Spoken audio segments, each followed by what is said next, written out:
The morning light filtered through the dense pine forest of Acadia National Park, Maine, as Ranger Thomas Levitt made his routine patrol along the less-traveled eastern trails. 26 years old, with 3 years of service under his belt, Levitt had seen his share of abandoned camping equipment, but the small waterproof case wedged between two rocks near Cadillac Cliffs caught his attention. The bright yellow casing, now faded and weathered, stood out against the earthy tones of the forest floor. At first, I thought it was just another piece of trash," Levitt would later tell investigators, but something about how deliberately it seemed placed made me take a closer look. Inside the case, a digital camera, remarkably preserved despite years of exposure to Maine's harsh elements. The memory card remained intact. What Levitt couldn't know was that he had just discovered the first significant lead in the disappearance of Daniel and Rebecca Harmon, a newlywed couple who vanished during their honeymoon in September 2018, 5 years earlier. Within hours, the camera was in the hands of the Maine State Police's Digital Forensics Unit. Technician Samantha Powell carefully extracted the memory card and began the meticulous process of data recovery. The card had suffered some environmental damage, but the waterproof case had done its job remarkably well, Powell explained. We were able to recover approximately 87% of the stored images. The last series of photos, time-stamped September 17, 2018, showed the couple on what appeared to be a remote hiking trail. Rebecca Harmon, 28, smiled broadly in several shots, her dark hair pulled back in a practical ponytail, standing at various scenic overlooks. Daniel Harmon, 30, appeared in fewer images, presumably because he was often the one behind the camera. The final images were different, less composed, taken in rapid succession. They showed a steep, rocky path leading toward what park rangers would later identify as the unmarked precipice trail extension, a dangerous route that had been officially closed due to unstable terrain. The discovery prompted the Bar Harbor Police Department to reopen a case that had gone cold years ago. Detective Eliza Montgomery, who had been a junior officer when the Harmons first disappeared, was assigned to lead the renewed investigation. The timeline became immediately clearer with this new evidence, Montgomery stated in her initial report. The Harmons checked into the Ocean View Inn on September 14, 2018. They were reported missing on September 19th when they failed to check out as scheduled, and all attempts to contact them were unsuccessful. Hotel records showed the couple had been seen leaving early on the morning of September 17th, dressed in hiking attire and carrying day packs. Their rental car, a blue Ford Escape T, was discovered in the Precipice Trail parking lot 2 days later after hotel staff reported their absence. A search of their room revealed all their belongings still in place: passports, extra clothing, Rebecca's medication for mild asthma, and their return flight information to Denver, Colorado. The initial search operation in 2018 had been extensive. Park rangers, local police, and volunteers combed the marked trails and surrounding wilderness for nearly 3 weeks.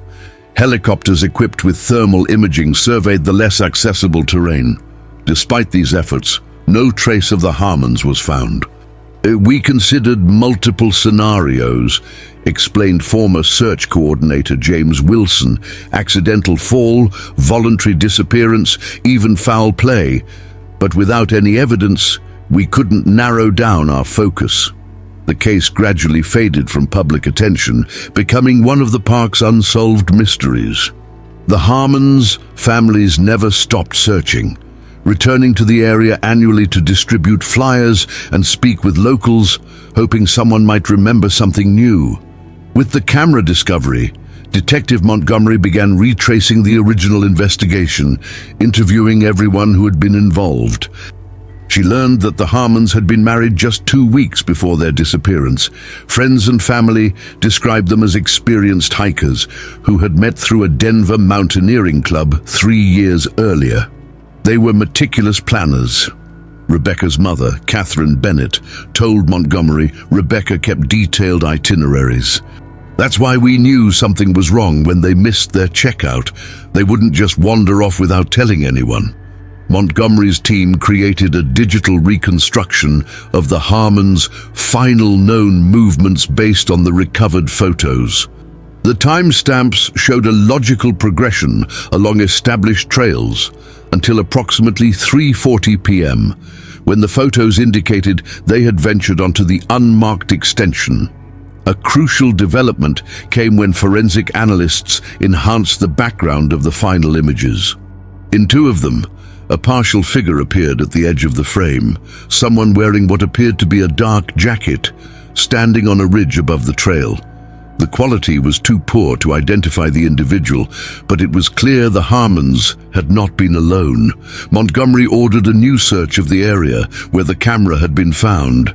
Using advanced ground-penetrating radar and cadaver dogs, the team methodically examined the surrounding terrain.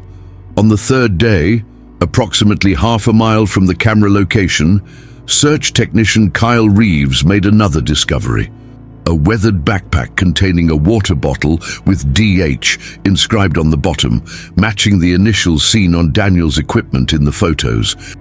The backpack's contents yielded additional insights: a partially completed trail map with handwritten notes, a first aid kit missing several items, and a small notebook.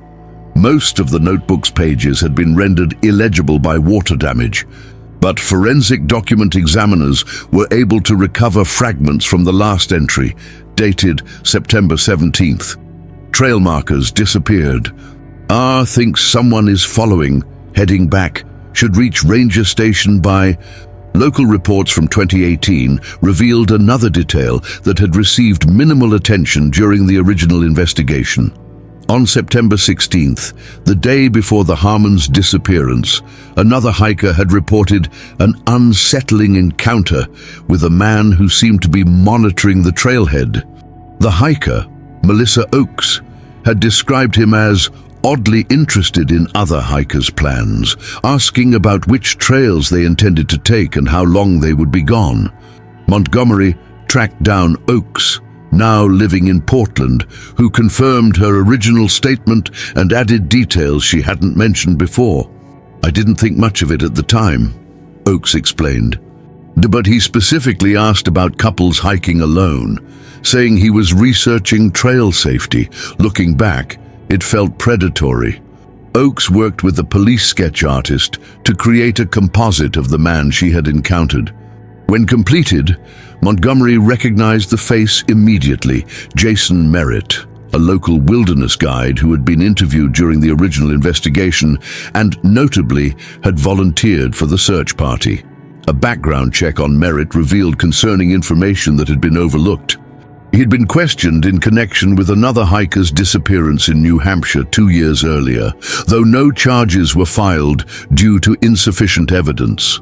His alibi for September 17, 2018, that he had been leading a private tour in a different section of the park, had never been independently verified.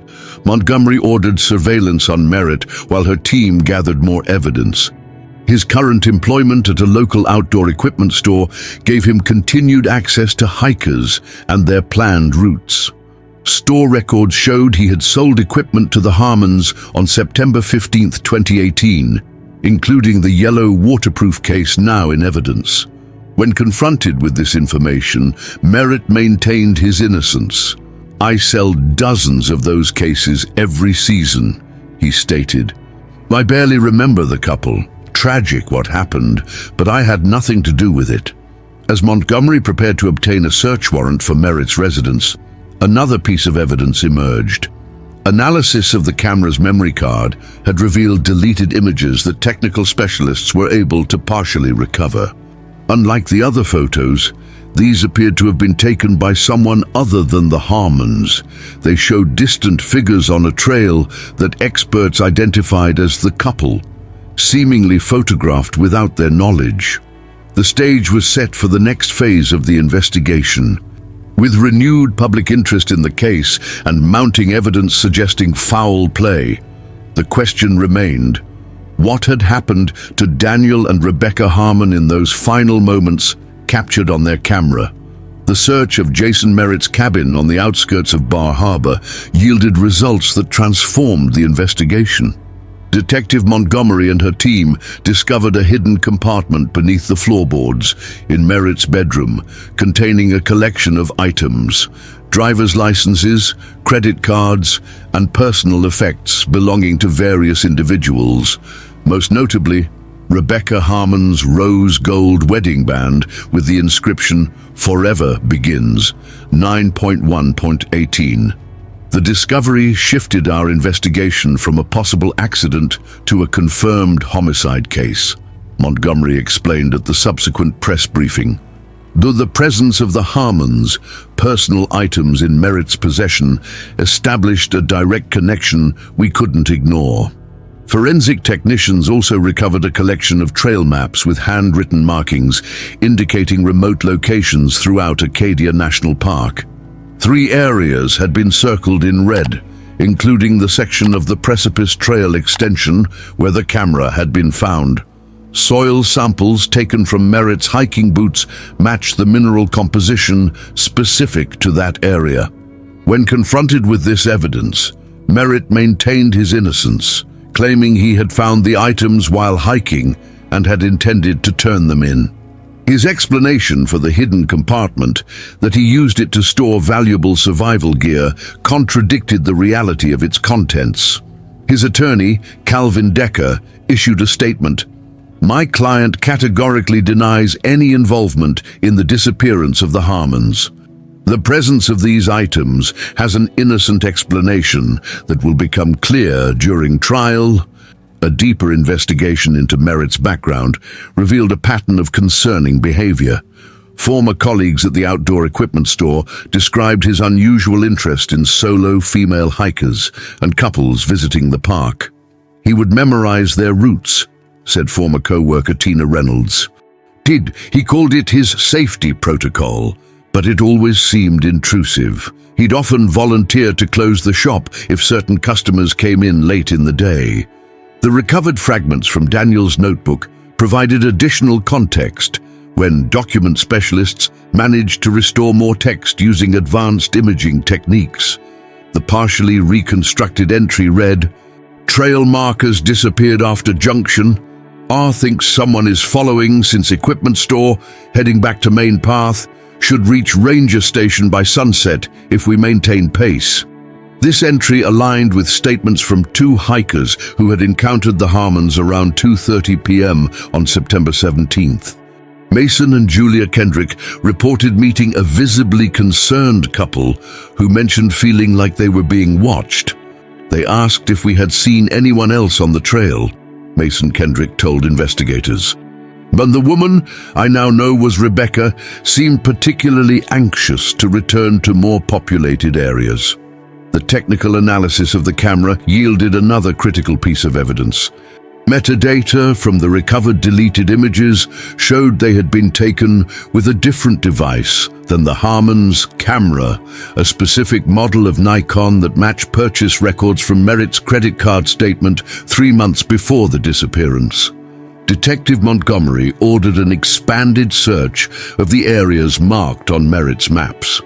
The operation focused on locations with similar geological features to where the camera and backpack had been discovered. On the 5th day of searching, in a remote ravine approximately 2 miles from the marked trail, cadaver dogs alerted to an area of disturbed ground partially concealed by a rock formation. The excavation process was meticulous, overseen by forensic anthropologist Dr. Eleanor Vass. What we found were partial remains that had been exposed to the elements and wildlife for an extended period, Dr. Vass explained. Despite the degradation, we were able to identify enough evidence to proceed with DNA analysis. The remains were transported to the state laboratory, where preliminary testing confirmed what investigators had feared. They belonged to Daniel and Rebecca Harmon. Evidence of trauma was present, consistent with sharp force injuries rather than injuries typically sustained in an accidental fall. The positioning of the remains and evidence of restraint suggests this was a planned act, Dr. Vass noted in her preliminary report. The presence of zip ties, weathered but still intact around wrist bones, indicates the victims were restrained before death. With this evidence, prosecutors charged Jason Merritt with 2 counts of first-degree murder. His cell phone records, obtained through warrant, placed him in the vicinity of the Precipice Trail on September 17, 2018, contradicting his original statement about leading a tour elsewhere. Further investigation of Merritt's online activity revealed a disturbing fixation with couples in wilderness settings. His computer contained folders of news articles about missing hikers dating back 7 years, as well as a document titled Perfect Locations that described isolated areas ideal for confronting victims without witnesses. As the case against Merritt solidified, investigators still faced unanswered questions. The motive remained unclear.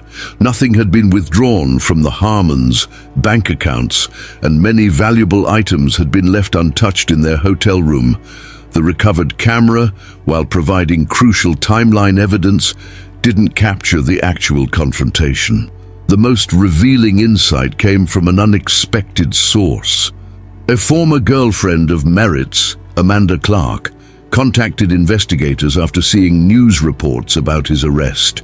Jason was obsessed with the idea of disrupting happiness, she explained in her statement. He talked about how people in love were oblivious to danger, how their trust made them vulnerable. He called it the perfect blindness. Clark described instances where Merritt would follow couples during hikes, taking satisfaction in knowing they were unaware of his presence. It was like a game to him at first, she stated, but over time, his descriptions became more disturbing. He started talking about interventions that would wake people up to reality. This testimony provided prosecutors with context for what they believed was Merritt's progression from stalking to violence.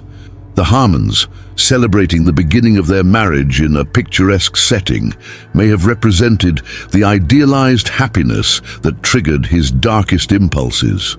The trial preparation process revealed additional victims who had survived encounters with Merritt.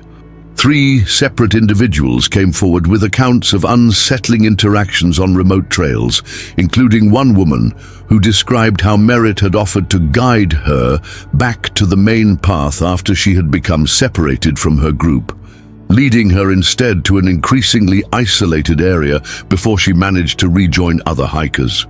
As the legal proceedings advanced, the recovery efforts continued in the area where the remains were found. Park rangers located Daniel's watch approximately 30 meters from the burial site. Its hands stopped at 5:17, presumably marking the time of impact. The watch face contained a partial fingerprint that matched Merritt's right index finger. For the families of Daniel and Rebecca Harmon, the developments brought a measure of closure while intensifying their grief. Knowing is somehow harder than wondering, Catherine Bennett reflected during a family statement. But at least now we can properly honor their memory. The recovered camera, which had broken the case open, contained one final revelation. As forensic technicians completed their analysis of the memory card, they discovered a video file that had been corrupted, but was partially salvageable. The 20-second clip showed Rebecca filming what appeared to be a scenic panorama before abruptly turning to capture something or someone approaching on the trail. The audio captured her voice, "Dan, someone's," before cutting off. In the courtroom, the evidence against Merritt accumulated. Cell tower data placed his phone moving along the same path as the Harmons, but approximately 40 minutes behind them. His internet search history from the night before showed queries about the unmarked trail extension and its remoteness. Store surveillance footage showed him paying particular attention to the couple during their equipment purchase, even adjusting his work schedule to be present when they arrived. The premeditation is evident in every aspect of this case. Prosecutor Sandra Wilkins argued during preliminary hearings, Mr. Merritt selected his victims, established contact, monitored their movements, and deliberately led them into danger through his recommendations at the store. The defense strategy focused on the circumstantial nature of much of the evidence, arguing that Merritt's interest in hiking trails and his possession of the items could be explained by his work as a guide and his habit of collecting abandoned equipment. However, the mounting forensic evidence, particularly the DNA traces found on the recovered items and the fingerprint on Daniel's watch, severely undermined these claims. For Detective Montgomery, the case represented both a professional achievement and an emotional burden. 5 years is a long time for families to wait for answers, she observed. In cold cases, time is both an obstacle and occasionally an ally. The discovery of the camera might never have happened if not for the specific weather conditions that exposed it after years. As the trial date approached, the impact of the case extended beyond the immediate investigation. Acadia National Park implemented enhanced safety protocols, including improved trail markers and expanded ranger patrols in remote areas. The outdoor equipment store where Merritt had worked established a new policy requiring 2 employees to assist customers planning backcountry excursions. The ultimate resolution of the case would come down to the trial, but the evidence spoke volumes about the final moments of Daniel and Rebecca Harmon's lives. What began as a celebration of their new journey together ended in tragedy, preserved partially through the lens of a camera that waited 5 years to tell its story. In cases like these, the evidence often speaks for the victims who can no longer speak for themselves, reflected forensic analyst Powell. The camera didn't just capture images, it captured a timeline, intentions, and ultimately, the truth. For the families left behind, the photos recovered from that weathered yellow case provided both comfort and pain. Final glimpses of joy before the unthinkable occurred, preserved against all odds by technology and time.